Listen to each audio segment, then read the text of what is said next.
Saya mau cerita sebentar tentang khol. Dulu 84 guru saya Kiai Haji Maimun Zubair, semua mas saya se-Indonesia rawuh ke sini untuk muktamar, termasuk bapak kandung saya Kiai Haji Nur Salim ikut datang, ikut menyaksikan betapa pondok ini zaman itu masih Kiai As'ad jadi tonggak sejarah penting dalam NU, yaitu kembali ke Khittah 26. Kita tahu NU dulu itu ormas, kemudian era Gus Wahid jadi partai politik, era Gus Dur karena saran beberapa kiai, wafi muqaddimihim ada Kiai As'ad, Kiai Ahmad Siddiq dan beberapa kiai, kembali lagi ke Khittah 26, yaitu menjadi ormas, organisasi masyarakat yang menaungi, yang mengayomi, yang menganjurkan mazhab ahli sunnah wal jamaah. Tadi Gus Azaim cerita betapa pentingnya para pendiri, para muassis yang diibaratkan sebagaimana pohon. Saya masih ingat Dawe Mbah Mun. Saya nanti cerita mas saya sebentar, terus cerita kitab Al-Ataqoh As-Somadiyah dikarang Said Muhammad, fawaidnya maksudnya. Kalau Islam Arab, ini kata Mbah Mun, kalau Islam Arab itu contohnya kayak pohon kurma, jadi kuat. Dan wajah tasbihnya itu di daunnya tidak jatuh. Tapi kalau Islam Indonesia kata Mbah Mun itu kayak padi, jadi ya agak doyong-doyong sedikit gitu. Jadi untuk menghadapi angin besar itu pilihannya dua, Anda kekar kayak kurma atau fleksibel kayak padi. Jadi ya doyong-doyong sidik gitu ya. Ada koruptor sowan, salam templeknya ya diterima gitu ya. Ada calon bupati cantik ya didukung, pokoknya agak-agak doyong gitu. Tapi baru kayak doyong itu nggak bisa roboh karena fleksibel. Jadi kazar in akhraja syatahu, jadi ada dua tamsil. Karena memang menghadapi orang fasik, orang dolim ini, kita sebagai ulama itu ya kebingungan. Ini mungkin Ki Afif bisa bahsul masail ini. Karena pertanyaannya gini, saya berkali-kali digojlok sama bapak saya, berteman orang fasik hukumnya gimana? Pasti dijawab haram. Tapi kalau pertanyaannya dibalik, membina orang fasik hukumnya gimana? Baik. Dan bisa membina kalau berteman.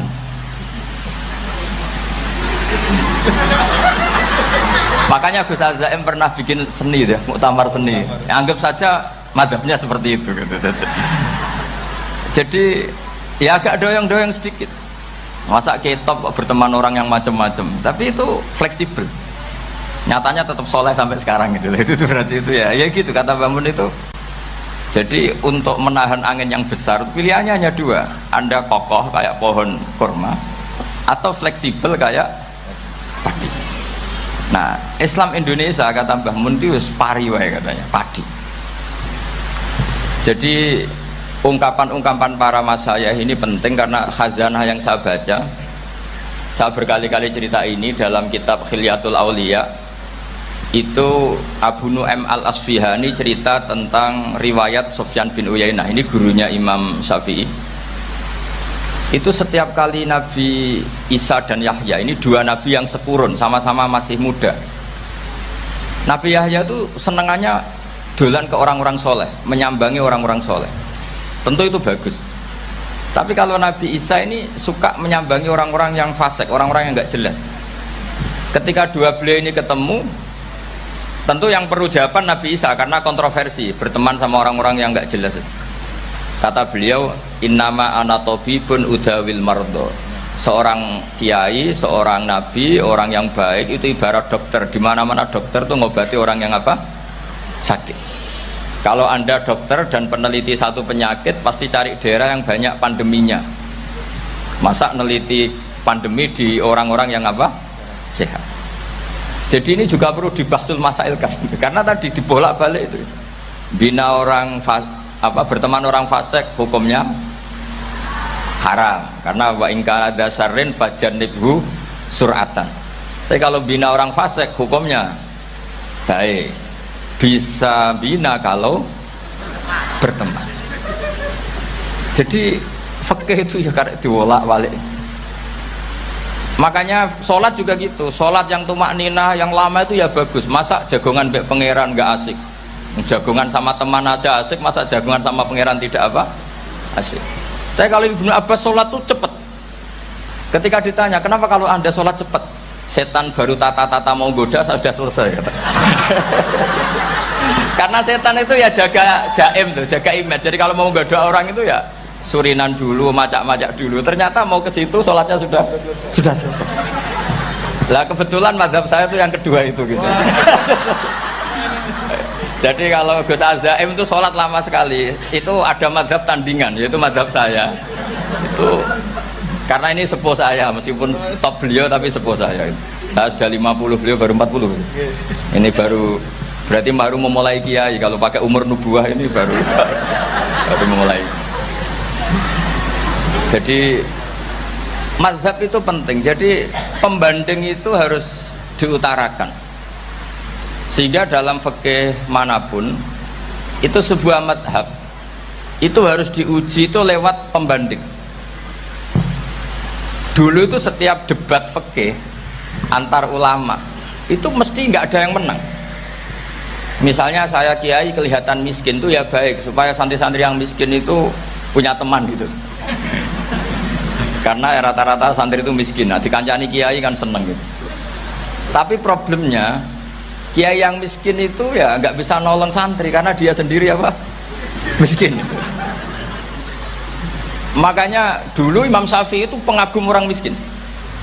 Setelah ngaji Imam Malik tanya, ya Imam Malik orang yang sealim jenengan itu siapa? Jawabnya Imam Malik lucu. Dulu Abu Hanifah, sekarang orangnya sudah meninggal ya. Ilmunya dititipkan atau diwaris oleh Muhammad bin Hasan Asy-Syaibani. Akhirnya Imam Syafi'i dibiayai Imam Malik ke Irak. Imam Syafi'i miskin, bisanya ke sana dibiayai Imam Malik. Itu seperti Abu Ya Said Muhammad masyhur, ini murid beliau. Kalau ada santri boyong kan mesti apa? Disangoni. Ketika datang ke Irak, Muhammad bin Hasan Asy-Syaibani itu nata uang, nata emas itu di ruang tamu. Jadi ngitung uang itu di ruang tamu miliatan. Ini kaget, ini kiai kok kedonyan kata Imam Syafi'i gitu. Tapi apa kata Muhammad bin Hasan Asy-Syaibani? Anda kagum ini, Anda kaget ini. Kalau kamu menyoal orang soleh kaya, ini tak kasihkan orang-orang fasik biar dipakai judi, dipakai selingkuh, dipakai maksiat. Jangan-jangan harta ini harus tetap di orang soleh. Kalau ke orang fasik bahaya. Berarti kiai boleh kaya, boleh. Semenjak itu ada gerakan kiai kudu sugih.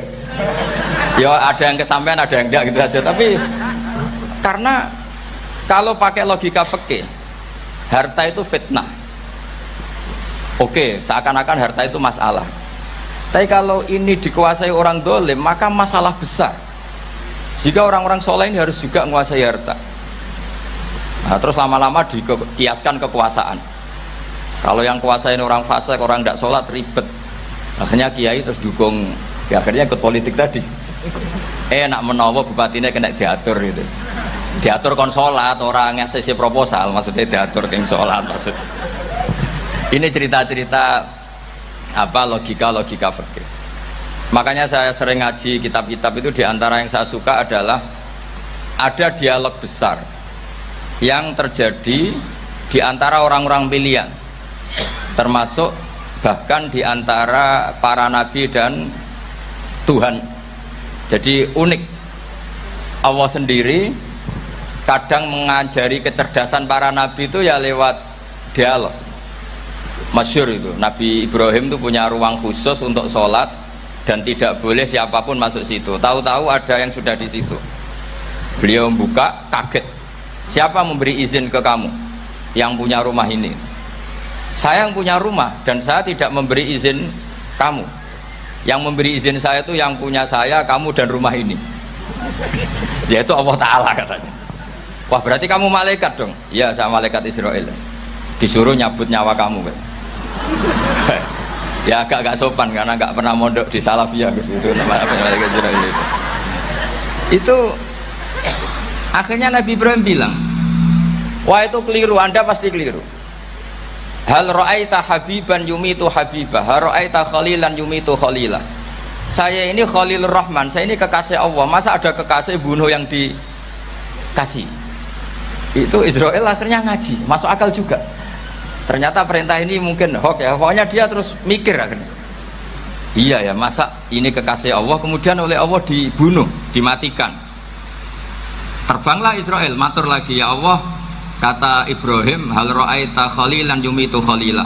Masa kekasih bunuh yang dia apa? Kasih. Kayaknya masuk akal Gusti. Mulai ngaji lah kira-kira gitu malaikat itu.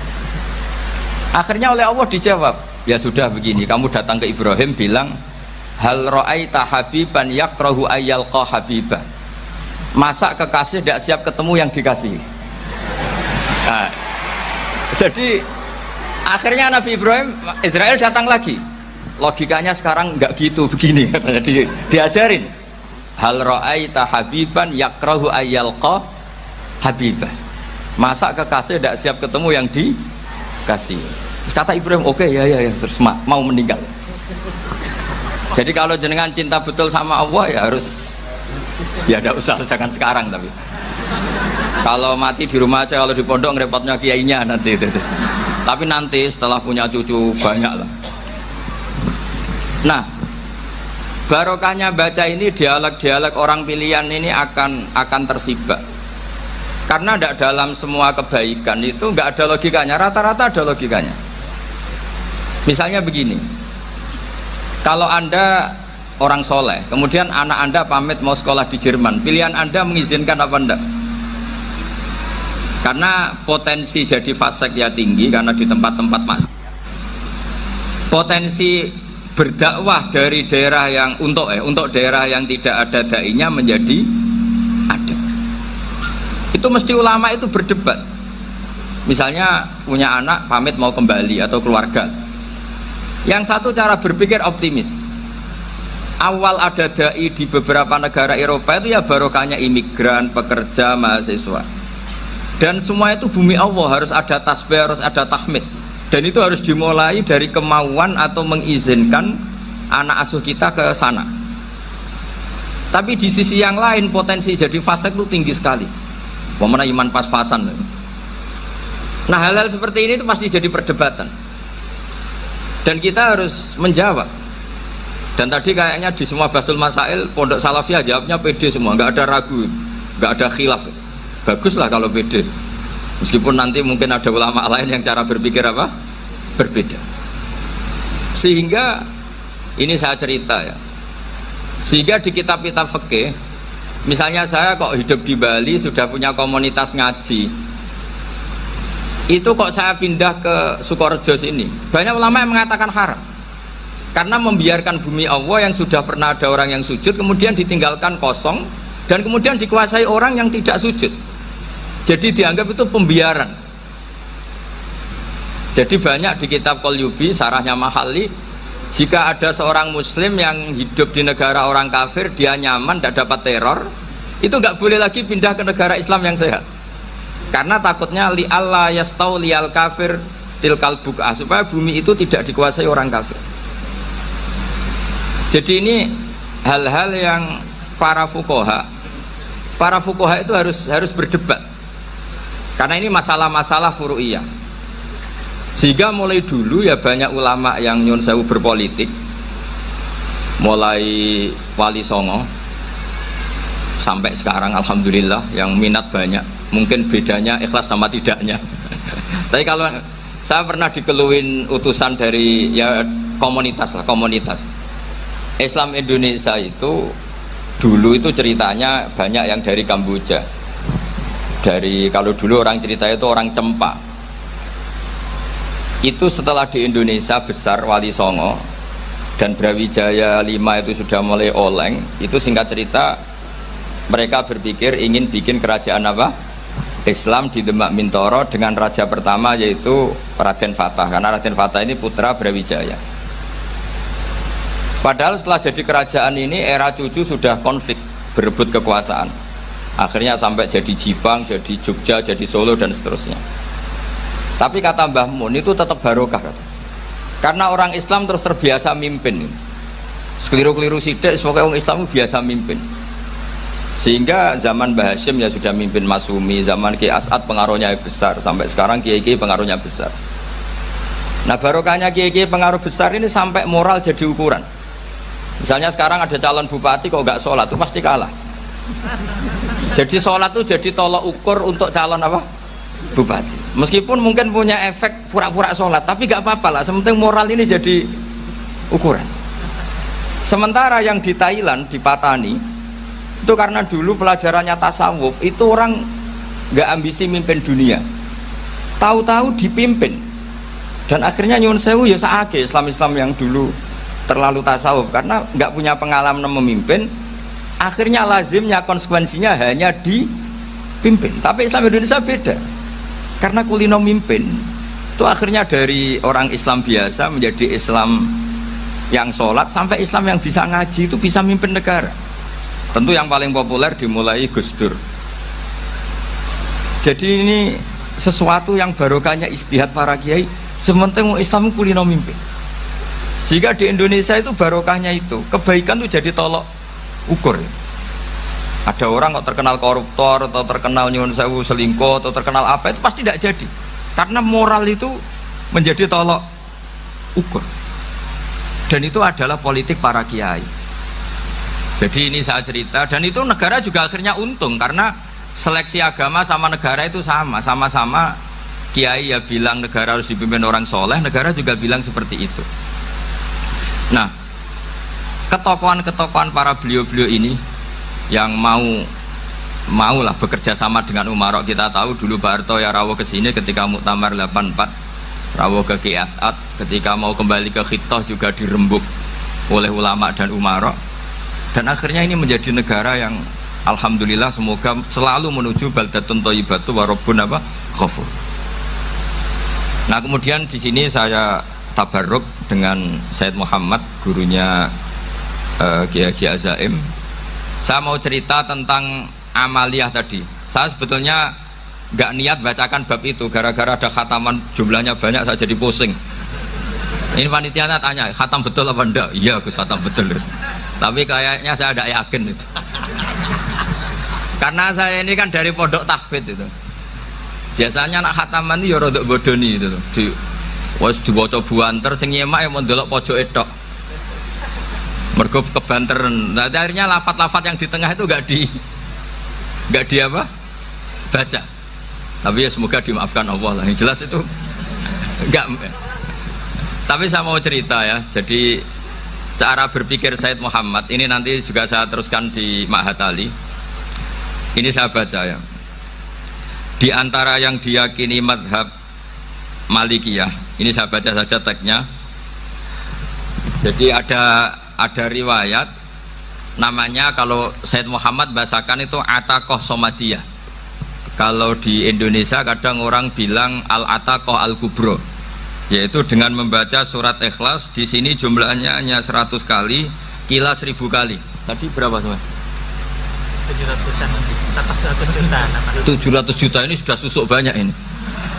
Di sini hanya 40, riwayat lagi 100, 1000. Terus sampean tadi berapa? 800 juta. Wah, ini sudah susuk ini. Itu anak cucu sampean pasti masuk surga itu kalau bisa. Ini saya baca, ini kitabnya Said Muhammad ini. Suratul Ikhlasi wal Itqu minan nar. Akhrajat Tabraniyu fil Kabir an Fairuz ad-Dailami wa Ibnu Uftin Najasi. Waqad khadaman Nabiyya sallallahu alaihi wasallam. Orang ini jadi khadimnya Nabi. Qala Rasulullah sallallahu alaihi wasallam, "Man qara'a qul huwallahu ahad mi'ata marratin fi shalat ghairiha katabahu lahu bara'atan minan nar." Ini hanya berapa ini? Mi'ata marrah. Berarti kalau satu orang itu cukup 100. Tadi sudah untuk 7 turunan tadi, untuk orang berapa? 800 juta. Ya, untuk 7 turunan cukup. Cukup. Untuk 7 turunan. Nah, sudah susuk ini, sudah susuk ini. Aduh, ribet ini.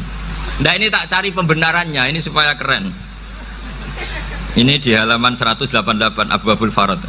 Warwa Ibrahim bin Muhammad Al-Khiyari fi fawaitihi an Khudzaifa marfu'an. Man qara'a qul huwallahu ahad alfa marratin faqad ishtara nafsahu minallah. Berarti 100, ada riwayat lagi 1000. Nanti tak carikan lagi yang berapa? 1 miliar mungkin. Jangan banyak-banyak. Nah ini saya baca ya. Wa hadzal adatu huwa al-ma'rufu bi ataqatis somadiyah. Wa qad nassa jama'atun mutaakhiril malikiyah ala istihbabi ataqatis somadiyah wa haddu ala qiraatiha wa istimaliha. Minhum Asy-Syaikh Abdussalam Al-Asmar sak teruse ini. Jadi kullu haula'i istahabbu ataqatas somadiyah ma'atirafi ba'dihim kal misnawi bi syiddati fi hadisiha. I'timadan ala anna hadza minal fadha'il allati yutasahalu fiha. Faman sa'a yasta'milaha roja'a khusulama fiha fala ba'sa bidzalik ala syarti alla ya'taqida thubuta dzalika anin nabi sallallahu alaihi wasallam hatta la yaqa fil kitsbi alaihi. Jadi intinya itu silahkan Anda bikin jumlah sesuai versi Anda, yang penting Anda jangan kampanye kalau itu perintah Kanjeng Nabi Muhammad sallallahu alaihi wasallam. Karena kalau kamu atasnamakan Nabi kemudian jumlahnya sampai 800 berapa? 800 juta, berarti Nabi mengajarkan masyakoh pada umatnya. Jadi cukup yang riwayat itu di sini hanya 100 sama 1000. Jadi kalau jumlah tadi untuk 7 apa? Turunan. Jadi kamu harus ditutup dengan doa, ya Allah, semua itu bukan untuk saya tapi untuk 7 turunan. Tolong catat ya Allah. Karena itu. Jadi artinya gini loh ya, orang Indonesia yang sering mempraktekkan ataqosomadiyah itu bukan tanpa dalil. Ternyata dalam mazhab Maliki, saya masih ingat ketika mbah saya kandung, bapaknya bapak, asmane Mbah Nur Syam, itu wasiatnya minta dibacakan 4.000. Yang baca pas itu ya bapak sama anak-anaknya. Dan kemudian alhamdulillah zaman akhir itu mulai agak ngawur. Kalau ada acara itu wong liya kon maca anake mlebu metu gak melok maca. Itu keliru, saya jamin itu keliru. Saya sering kalau mimpin di rumah, kalau yasinan di tonggo-tonggo kok anaknya gak moco, saya keluar. Bapakmu wong liya kon moco, kata saya gitu. Jadi itu menurut saya itu yang jelas. Saya sampai ngisi begini, yang ada riwayatnya itu idza mata ibnu adam min qata amaluhu ila min salasin shadaqatin jariyah au ilmin yuntafa'u bi awaladin sholihin yatullah. Itu tidak ada di hadis au kiyayin sholihin yatullah, kata saya. Yang ada itu awaladin apa? Sholihin. Jadi anaknya harus ikut, kalau tidak ada usah, kata saya. Akhirnya anaknya udah tinggi Gus nggih. Wah, akhirnya tak kei jagung paling akeh, kula mendet sithik. Wong aku ora anake kok. Kadang-kadang enggak, orang lain baca buahnya anaknya mau mlebu metu mau enggak manggakno tamu mbek rokokan. Itu harus ditobatkan itu. Keliru itu. Karena nasnya bukan au kiyayin sholihin tapi awaladin sholihin. Ini bukan provokator, ini memang ya seperti itu. Nah terus tentang tadi la ilaha illallah yang didawuhkan Gus Azaim, la ilaha illallah itu penting sekali. Cuma saya mohon itu dielmoni lah. Jadi dulu kalimat ini menjadi spesial karena dielmoni, karena dimulai dari fa'lam annahu la ilaha illallah. Terusannya ayat tuh wastaghfir li dzambika walil mu'minina wal mu'minat. Saya ulang lagi ya. Terusannya ayat tuh wastaghfir li dzambika walil mu'minina wal mu'minat. Makanya menurut mazhab Sadili, kamu disuruh baca la ilaha illallah dulu, jangan istighfar dulu. Saya ulang lagi ya. Dalam mazhab Sadiliyah itu la ilaha illallah dulu, nggak boleh istighfar dulu. Alasannya masuk akal. Orang yang kafir 70 tahun itu sekali baca la ilaha illallah itu langsung yughfar lahum ma qad salaf. Sehingga la ilaha illallah sendiri sudah punya kekuatan supaya dosa kita diampuni. Qul lil ladzina kafaru iyantahu yughfar lahum ma qad salaf. Cara menghentikan kekafiran gimana? Dia melafadzkan la ilaha illallah. Ini kalimat yang begitu saktinya sampai orang yang kafir puluhan tahun itu dosanya semuanya terhapus hanya karena melafadzkan la ilaha illallah. Nah, makanya kata Abdul Hasan Asyadili wastaghfir li dzambika ay biadil kalimah. Seseorang sah di istighfar itu kalau melafadzkan la ilaha illallah. Misalnya ada orang kafir mati kafir, sah nggak anak cucunya mengistighfari dia? Tidak sah karena belum melafadzkan la ilaha illallah. Makanya kata Abdul Hasan Asyadili wastaghfir li dzambika ay biadil kalimah. Sehingga lafadz ini spesial betul. Tapi kadang-kadang beberapa mursyid cara berpikir lain. Ini kalimah thayyibah harus dibaca orang suci, sehingga mendahulukan apa? istighfar untuk supaya pas ngelafatkan kalimat thayyibah sudah dalam keadaan apa? Suci. Itu juga masuk akal. Tapi secara meyakinkan saya sendiri lebih mengikuti manhajnya Abil Hasan Asyadzili karena alasannya tadi yang kafir puluhan tahun saja langsung luntur dosanya karena melafatkan la ilaha illallah. Artinya la ilaha illallah sendiri sudah bagian dari istighfar. Nah, ya tadi buktinya fa'lam annahu la ilaha illallah terus wastaghfir lidzambika walil mu'minin. Jadi orang sah diistighfari itu setelah dipastikan sah tauhidnya. Jadi setelah tauhidnya sah yaitu la ilaha illallah baru sah apa? Diistighfari. Sehingga orang kafir, saya ulang lagi, orang kafir yang mati kafir anak cucunya tidak boleh apa?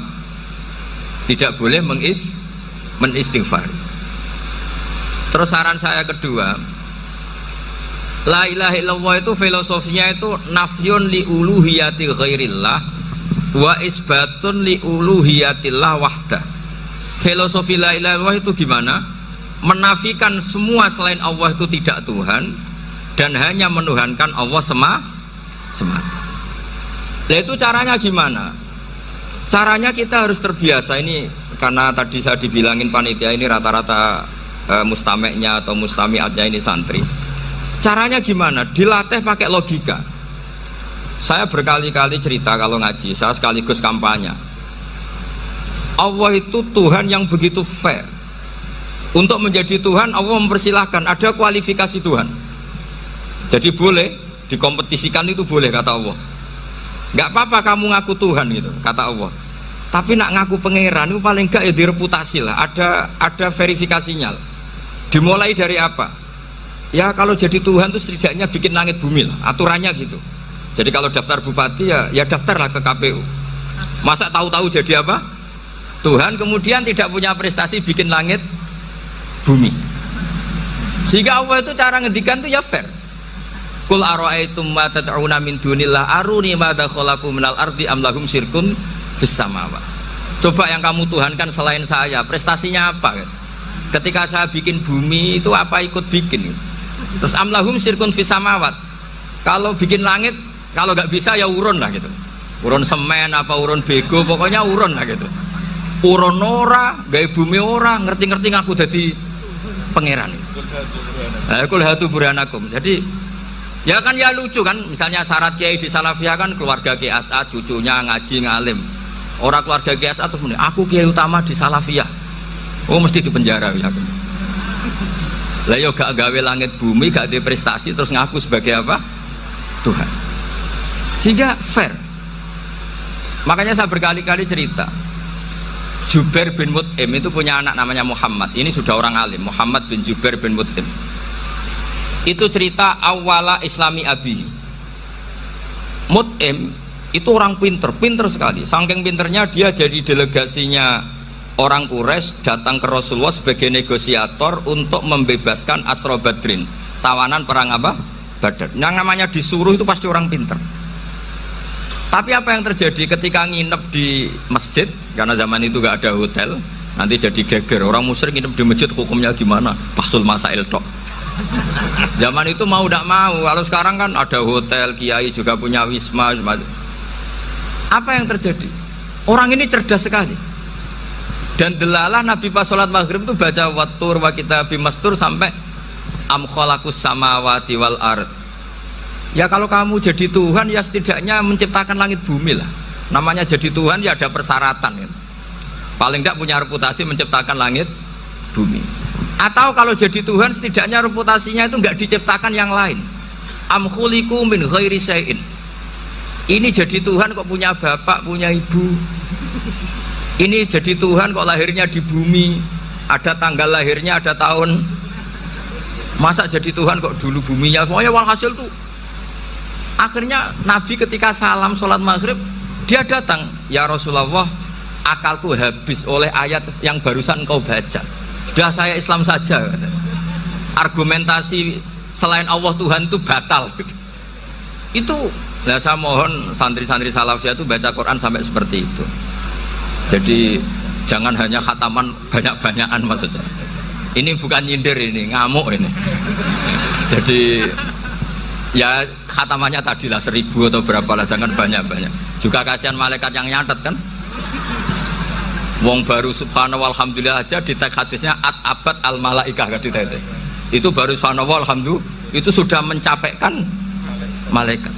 Makanya saya wiridan tuh arang-arang kasihan malaikat karena nanti jadi itu ya ada madhabnya itu.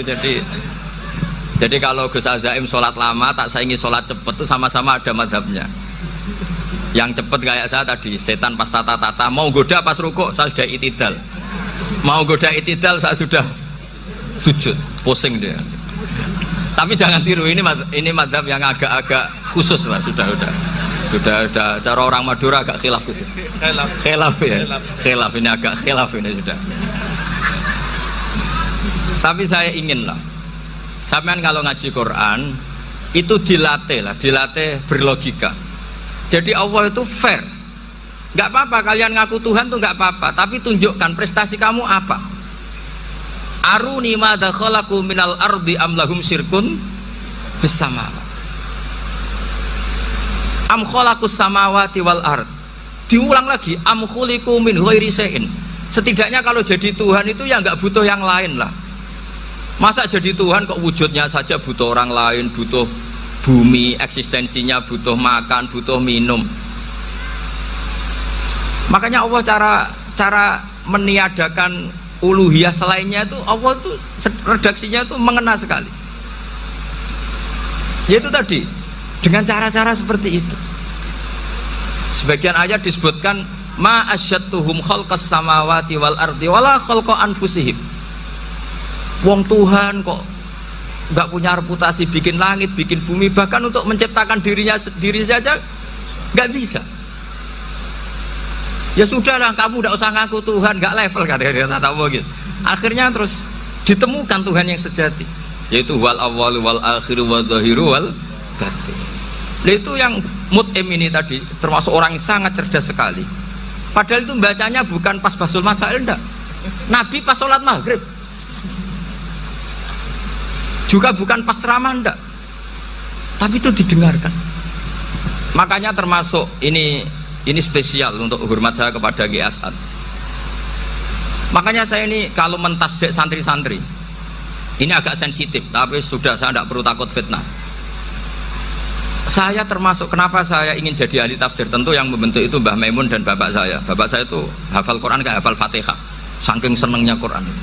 Mungkin bisa kamu saingi itu.